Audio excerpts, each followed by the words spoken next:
They say I tried to ruin my brother's life, that I was selfish, bitter, obsessed with money, and jealous of his success, that I clung to an old house like it was treasure, when in reality it was nothing but bricks and peeling paint. They say I made a scene, that I stirred up gossip, that I couldn't let my family be happy without me. That's their story. But here's the truth. I never wanted to take something that wasn't mine. The Willow Street house, the one they keep calling Michael's house now, was promised to me by my grandmother years before she died. She said it with her own mouth, her own hands holding mine. And later, she wrote it down in her will, as clearly as a person can write.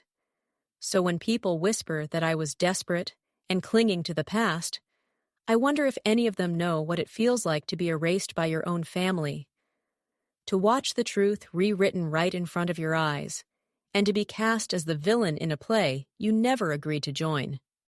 My grandmother's house wasn't just property. It was where I spent every summer as a child. The smell of fresh bread from her kitchen, the creak of the wooden staircase, the tiny rose garden she tended with careful hands, those weren't just memories, they were roots. And she made me a promise. Anna, when I'm gone, this will be yours. You'll keep it alive. I believed her, because she wasn't the kind of woman who broke promises, because she knew how much that house meant to me, because she looked me in the eyes when she said it, and when the will was read, her words were right there in black and white. I leave my home at 412 Willow Street to my granddaughter, Anna Louise Carter. No confusion, no room for debate. At first, everyone seemed to accept it. My parents hugged me. My father even said, "Your grandmother knew what she was doing." My brother Michael didn't say much, but I thought maybe he understood. I was grieving, but I felt held, like the house would be a piece of her I could keep, a place I could pass down one day. But grief has a way of reshaping people, of exposing the cracks in families. Within months, the tone shifted. My mom started saying things like, "You're so busy with your work. How are you going to take care of such a big old place?" And Michael started dropping by the house more often, mowing the lawn, fixing the shutters, acting as though it was already his responsibility. Then, one evening over dinner, my mom said it out loud. "You don't need that old house, Anna. Let your brother have it. He'll raise his family there. He'll take care of it."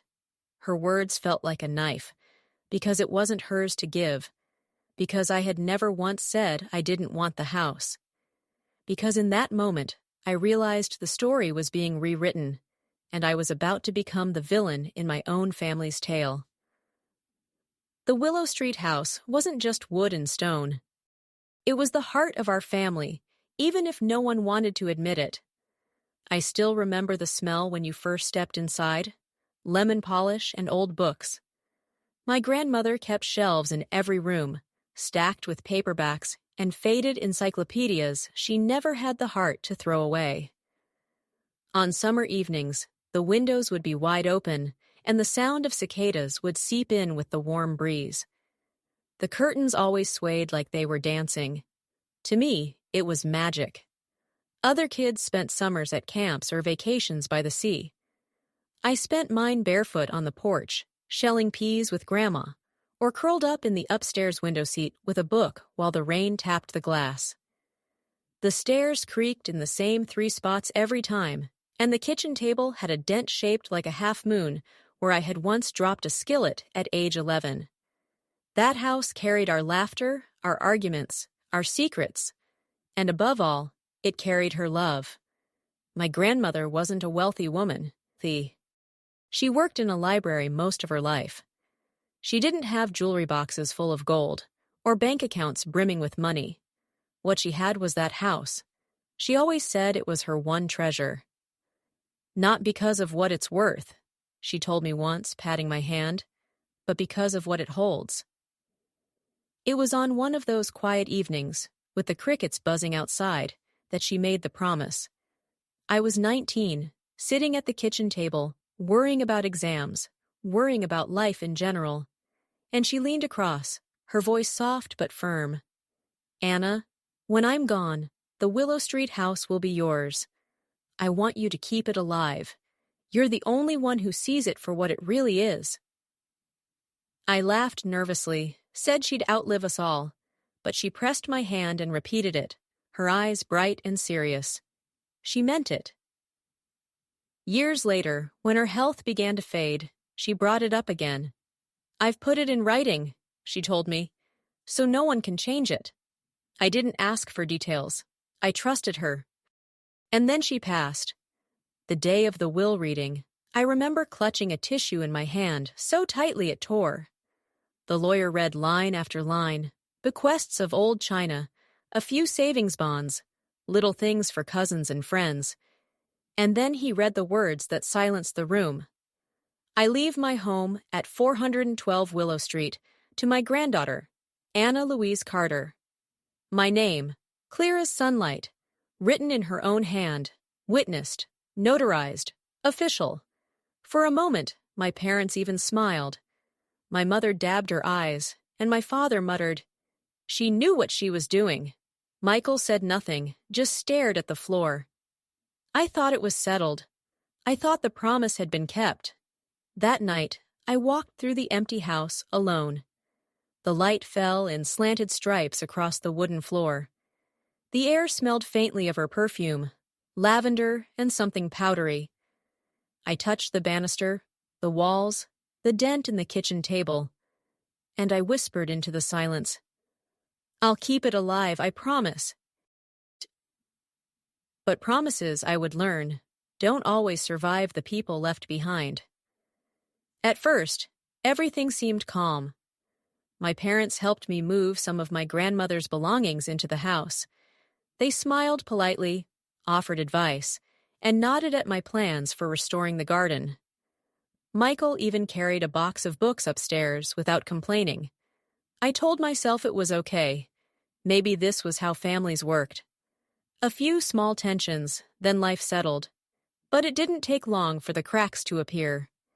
It started with small comments, casual remarks that felt like paper cuts. "It's so much work for one person," my mother said when I mentioned repainting the shutters. "The old pipes will probably need replacing soon," my father added, shaking his head. I nodded politely, trying to smile, telling myself I could handle it. I was grateful. The house was mine, after all. Then came Michael's visits. He began stopping by more often, sometimes unannounced. He cleaned the gutters, pruned the rose bushes, replaced a few tiles. At first I thanked him, but soon it felt less like help and more like occupation. He'd bring friends, linger for dinner, comment on my furniture choices as if he owned the house. And my parents? They nodded along, encouraged him, praised him. "You're so lucky he cares about the house," my mom said one evening. I smiled tightly, biting my tongue. Lucky? I had never asked for luck. I had asked for what was promised to me. Then came the dinner table comment that changed everything. My mother, with a calm voice, said, "You don't need that old house, Anna. Let your brother have it. He'll take care of it. You have your work, your life. It makes sense." I froze, fork halfway to my mouth. I wanted to laugh or cry. Neither came, because that house wasn't hers to give. It was mine. The words I had believed, the promise my grandmother had made, were being rewritten in a single breath. And the people I had trusted, my family, were all smiling, as if it were completely natural. Later, I tried to argue gently. "Mom, the will is clear. Grandma left it to me?" Her answer was calm, almost rehearsed. "We know, dear, but life isn't just about what's on paper. You'll understand when you're older. You'll see that sometimes family makes decisions for the best." I looked at her, at my father, at Michael. No one hesitated, no one wavered. I realized then that my family had already decided my story for me. They would tell anyone who asked that I had given up the house willingly, that I didn't care, that I was selfish to want such a burden. and I knew I couldn't fight them. Not yet. Not without proof. Not without a plan. So I stayed quiet. I smiled at Michael as he rearranged the living room furniture, offered to help him lift heavy boxes, and nodded at my parents' remarks. Inside, my chest ached. Because the house that had held my childhood, my grandmother's love, and her promise, was slowly being claimed by everyone except me. And I understood something else, too. This wasn't just about bricks and a roof. It was about control, about who could tell the story, who could be the hero, and who would be painted as the villain. And in my own family's eyes, the villain was already me. It was a bright Saturday morning when I realized the house wasn't really mine anymore. I had planned to spend the day organizing the attic, sifting through boxes of my grandmother's letters and photographs. The sunlight streamed through the dusty windows, casting long stripes across the wooden floor. It should have felt peaceful. It didn't.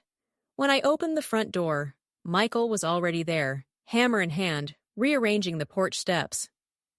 "Morning," I said, trying to keep my voice neutral. "Hey, Anna," he replied casually. "Figured I'd get an early start." The steps were creaking. "Don't want anyone to trip." I nodded, though the pit in my stomach had grown. "Thanks," I said. He didn't leave, not for a moment. Instead, he began shifting boxes from the hallway to the living room, boxes I hadn't even decided what to do with yet. Then came the remark that twisted the knife. "You know, Mom says it's better this way. You're so busy with work and this house. Well, it's easier if I take care of it." I froze. Her words. My mother, spoken like a verdict, like it was law. I don't understand," I said. "This is my house. The will says so. Grandma left it to me." Michael shrugged, like it was a simple misunderstanding. "Relax. She just wants what's best for everyone." But the unease gnawed at me. Something was off. Too many coincidences. Too much insistence on my relaxing. Later that day, I went through some old files in my desk, thinking maybe I could find reassurance. Letters, notes, proof that the house belonged to me. And I found something that made my stomach drop. A set of papers, notarized documents, that weren't supposed to exist. My mother's signature appeared on them. My name, signed as consent. And the text, carefully worded, released the house to Michael for temporary stewardship. Temporary stewardship. Words that weren't supposed to matter, but suddenly did. I stared at the paper, heart hammering. This wasn't just a small oversight. Someone had rewritten my agreement, or forged it, and everyone had gone along as if it were natural. The realization hit me like a storm. My parents weren't neutral. They weren't supportive. They had taken my grandmother's promise, the very thing that had anchored my childhood, and handed it to Michael. And when anyone asked, I knew what they would say. "Anna didn't want it. She let him take it. She's fine." I sank into the old armchair in the corner, the fabric worn and soft beneath me. The letters and photographs surrounded me like ghosts. I felt the weight of years of loyalty, trust, and love being trampled. And yet, something else stirred inside me. Anger, clarity, a spark of something I hadn't felt since I was a child. Determination. I wouldn't let them rewrite my story any longer. I wouldn't let Michael pretend he had the right to something that had been mine. And I wouldn't allow my parents to hide behind polite words and smiles, pretending everything was fine. I had proof. I had the will. I had the memory of my grandmother's promise. And now, I would find the strength to make them see the truth. Because the house, my grandmother's house, would come back to me. One way or another. I knew I couldn't wait any longer. The Willow Street house was mine by every measure that mattered. The promise, the will, and my grandmother's words etched into my memory. Yet here I was, watching Michael rearrange my grandmother's furniture, my parents nodding in approval, everyone acting as if I had agreed. That evening, I sat at the kitchen table, lamp casting a warm circle of light on the papers in front of me. I laid out every piece of evidence I could find. The will, with my name clearly written, photographs of my grandmother handing me the keys years ago, letters she had written to me, reminding me of the house and its importance. Each piece felt like a brick in the wall I was beginning to build, a wall of proof I could stand behind. I called Michael into the kitchen. His expression was easy, friendly, casual. "I want to talk about the house," I said, trying to keep my voice calm. He leaned against the counter. "Sure, Anna, what's up?" "This isn't just a favor or a suggestion," I said. "Grandma left this house to me. The will says so. All of the evidence is clear." He laughed softly, the kind of laugh that pretends nothing is serious. "You're making a big deal out of nothing," he said. "Mom said it's better if I take care of it. She thinks you're too busy with work. You don't need it." "I do," I said firmly. "I want what's mine. The house belongs to me. Temporarily stewarding it isn't your choice to make." His smile faltered slightly. I noticed it. For a second, there was a flicker of doubt. But my parents were already walking in from the living room, as if on cue. "Anna," my mother said softly, "we only want what's best. You have your life, your work, your own family to worry about. Michael can take care of the house. That's all." I took a deep breath, counting to 10. Then 20. Then I said the words I had rehearsed in my head for months. This isn't just about convenience. This isn't about who can take care of the house. This is about respect, honesty, and the promise Grandma made to me. I have proof. I have the will, the letters, everything, and I won't let anyone take it from me. The room went quiet. Even Michael seemed caught off guard.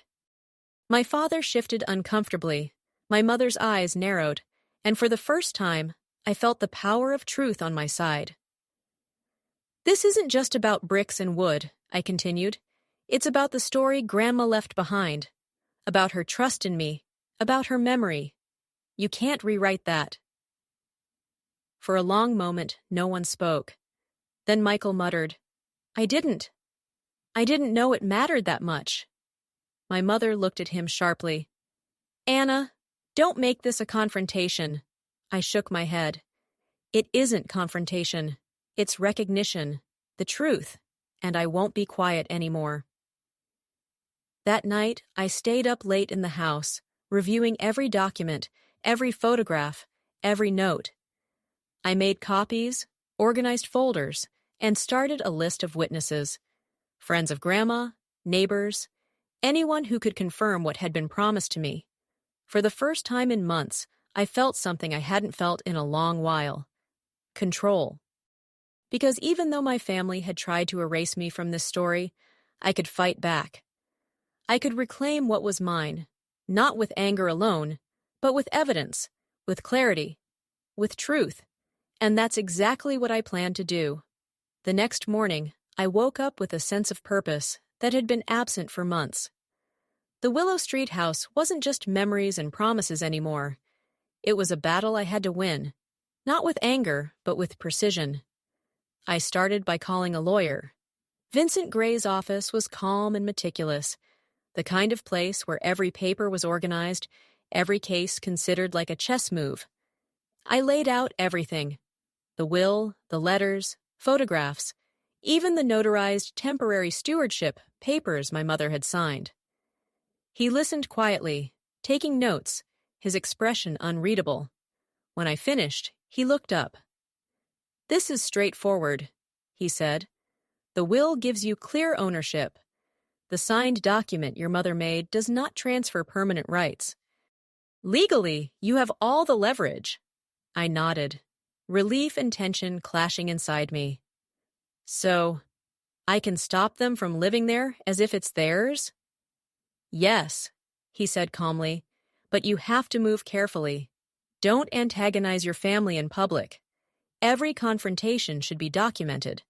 Every communication saved. Then we act." I left his office with a folder of copies and my mind racing. I started making lists. People who could corroborate Grandma's promise. Neighbors who had seen Michael acting as though the house was already his. Anyone who had witnessed the signing of the will. Back at the house, Michael arrived mid-morning with tools, humming a tune as if nothing had changed. I met him at the doorway. "Michael," I said, keeping my voice steady, "I'm starting an inventory of the house, everything your grandmother left behind. I'll need you to stop moving anything around until we document it." He laughed nervously, like I was joking. "Anna, come on, don't be dramatic." "I'm just helping." "It's not dramatic," I said. "It's documentation, and it matters. Every item, every corner of this house. Grandma intended it for me. I will make sure that's respected." For the first time, I saw hesitation flicker in his eyes. And in that hesitation, I felt the tiniest thread of hope. I spent the rest of the day photographing every room, every old chair, every book, every letterbox filled with decades of correspondence. I cataloged everything in a binder: images, descriptions, provenance, evidence that could never be ignored. When my parents called that evening, I answered cautiously. "Anna, we just want what's best," my mother said softly. "We're not trying to take anything from you." I held the phone tightly. "I know, but you've already tried. And now, I'm taking steps to make sure what's mine stays mine. Everything will be documented. Everything will be clear. There won't be any confusion." She hesitated. Then, calm but firm, "We'll see."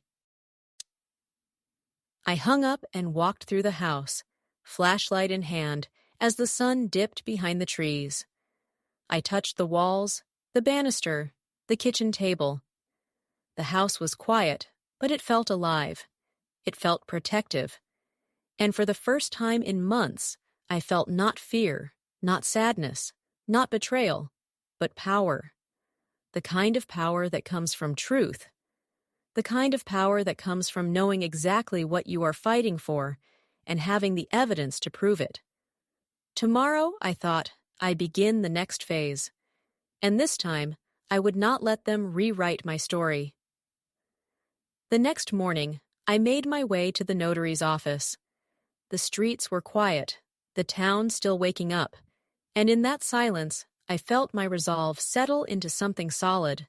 Not anger, not fear, but determination. The notary, a precise woman named Helen, welcomed me with polite curiosity. I laid out the will, the letters, the notarized temporary stewardship papers, and my detailed inventory of the house. "Ah, everything seems in order," she said, adjusting her glasses. "The will clearly gives you ownership. The other document doesn't transfer permanent rights. Legally, your position is strong." I nodded, relief mixed with tension. "What about family disputes? My parents? My brother? They don't agree, and I fear they may try to act before I do." Helen was calm, professional. "Then you document everything, every interaction, every move. Keep records. If it escalates to court, these records will be decisive. Right now, it's about control and clarity, not confrontation yet." I left her office with a sense of purpose that felt almost tangible. I had a path, a plan, and proof. Back at the Willow Street house, Michael was mowing the lawn when I arrived. "Morning," he said, smiling casually, as if nothing had changed. I stepped closer, firm. "Michael, from now on, nothing in this house moves without documentation. I'm taking inventory of everything. This is my grandmother's home. My inheritance. I need your cooperation." He hesitated, looking between me and the mower. "Anna, you're making this a big deal. Grandma left it to me too for now. Mom said it's easier this way." I took a deep breath, holding the will in my hand like armor. "No, Michael. Grandma left it to me. The temporary papers are just that. Temporary. I'm claiming my rights. This isn't a suggestion, it's fact. and I will prove it if I have to." He didn't argue. For the first time, I saw doubt in his eyes. But my parents weren't far behind. They appeared on the porch, expressions calm, voices carefully casual. "Anna," my mother said, "we just want you to be reasonable. Michael is only trying to help. This house is a lot for one person. Surely you understand." I held the will out like a shield. "I am being reasonable. I am being truthful. Everything here proves my claim. I am documenting every piece of evidence, and I will not allow anyone to rewrite my grandmother's promise." A long silence fell. My father's jaw tightened. Michael stared at the ground. My mother's eyes flickered, something almost like panic crossing them. That night, I sat in the living room, with my inventory binder open, photos spread around me. Every step I took now mattered. Every interaction, every comment, every action by my family. I had proof, I had witnesses lined up, and I had the law on my side. For the first time, I truly understood something I had been avoiding. The battle for the Willow Street house wasn't just about bricks, wood, or property lines. It was about truth. It was about family. It was about reclaiming the part of my life that had been stolen under the guise of generosity and convenience. And now I had begun. I sat at my desk that evening, the soft glow of a lamp casting long shadows across the Willow Street house. The inventory binder lay open in front of me, photographs stacked in neat piles, letters carefully archived. Each page, each image, was a statement. This house belonged to me. I called Vincent Gray and scheduled our next meeting. "It's time," I said firmly. "I want to take the steps necessary to make my claim official. I want to ensure no one can dispute it." When I arrived at his office, he didn't waste time on pleasantries. "I've reviewed everything," he said. "Your case is airtight. But be prepared. This will unsettle them. Your parents and brother may act emotionally, even publicly, but with the documentation you have, their arguments won't hold." I nodded. "I'm ready. I've kept detailed records of every interaction. Photos, witnesses, copies of all documents. I'm not leaving anything to chance." The legal steps were methodical. We drafted letters, carefully worded, notifying my family of my intent to assert my rights. We included copies of the will, notarized proof, and my detailed inventory. The letters were delivered personally, a quiet, precise statement that I would not back down. Back at Willow Street, tension thickened like fog. My parents visited that evening under the guise of casual concern. "Anna," my mother said softly, "we didn't expect you to act so aggressively." "Mom," I replied evenly, holding my binder close, "I'm not being aggressive. I'm being responsible. I'm protecting what was promised to me. The house is not a favor. It's my inheritance, and I intend to honor Grandma's wishes." My father's face reddened. Michael shifted uncomfortably, and I realized how much their comfort relied on my silence. I would not give it to them. Later, alone in the living room, I walked slowly through the house. The wooden floors creaked under my feet. The scent of lavender lingered faintly from the curtains Grandma had always left open. For a long moment, I touched the banister, ran my hand along the kitchen table, and whispered, "I won't let anyone take this from me. Not now. Not ever." I realized something crucial. My fight wasn't only about ownership. It was about dignity, about reclaiming the story of my life that my family had tried to rewrite. Every casual comment, every nudge, every "it's easier this way," was part of a pattern that had tried to erase me. But I had a plan now. I had proof. I had resolve.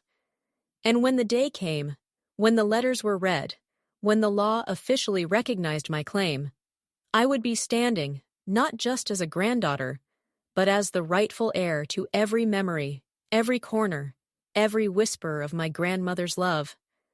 I would not wait for them to decide. I would not rely on their honesty or goodwill. I would act. The house, my grandmother's heart, was mine, and I would make sure everyone understood it.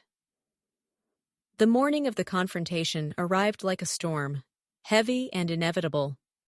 I walked up the drive of the Willow Street house carrying my binder, documents neatly stacked, heart steady. I could feel Michael's eyes on me through the window as he arranged the garden tools. My parents were already waiting in the living room, expressions carefully neutral. "Anna," my mother said softly as I entered, "we didn't expect you to take this so seriously." "I am taking it seriously," I said firmly. "This house was promised to me. Grandma's will is clear. I've documented everything, and I intend to honor her wishes." Michael scoffed, trying to mask unease. "Anna, you're making a big deal over nothing. We're just trying to help." "No," I said, voice steady. "You're trying to rewrite history. You're trying to take something that isn't yours, and I will not allow it." I laid my binder on the table, opening it carefully. "Here," I said, pointing to the will, photographs, and letters. "Everything is documented. Every promise, every word Grandma said, every item in this house, my inheritance. And every attempt to transfer it to anyone else has been noted." My father shifted uncomfortably in his chair. My mother's face tightened, as if my words had pierced through years of polite denial. Michael looked down at the floor, suddenly small and uncertain. "This isn't personal," I continued. "It's about respect and truth. You've all tried to act as if I agreed to give this house away. I did not. And now, legally and morally, it belongs to me." My mother's voice was quiet but sharp. "Anna, it's just a house. You don't need to fight us like this." "It's not just a house," I said, holding her gaze. "It's Grandma's heart. It's her trust. It's everything she wanted for me. And I am not negotiating that." Michael opened his mouth to protest, but I held up my hand. "No more arguments. You've had your chance to honor her promise voluntarily. Now, the law will do what words did not. Everything will be documented. Everything will be official, and I will make sure the truth is recognized, even if you refuse to admit it." The room was silent. Even the creaking floors seemed to hold their breath. For the first time, I saw fear. Not the kind that hurts, but the kind that realizes the game is over. They could no longer act as if my inheritance were theirs to decide. I closed my binder with a soft click, and in that moment, I felt a strange calm. Years of quiet compromise, of bending to polite suggestions, of smiling through betrayal, had come to an end. I wasn't just reclaiming a house. I was reclaiming my voice, my story, and the right to be recognized as the granddaughter my grandmother had trusted. As I walked out of the room, the sun broke through the clouds outside. The house didn't feel heavy anymore. It felt like home. And I knew finally that nothing, no lie, no family politics, no polite dismissal, could take it from me. Weeks later, the papers were signed. The house, Willow Street, my grandmother's home, was officially mine. Every signature, every notarized form, every witness statement had been collected, verified, and filed. The law was unequivocal. I was the rightful owner. I stood in the foyer, sunlight streaming through the dusty windows, and for the first time in years, I felt the house breathe with me. Every corner held memories, every room whispered her presence, and now it belonged where it had always been meant to belong, with me. My parents and Michael came by that afternoon.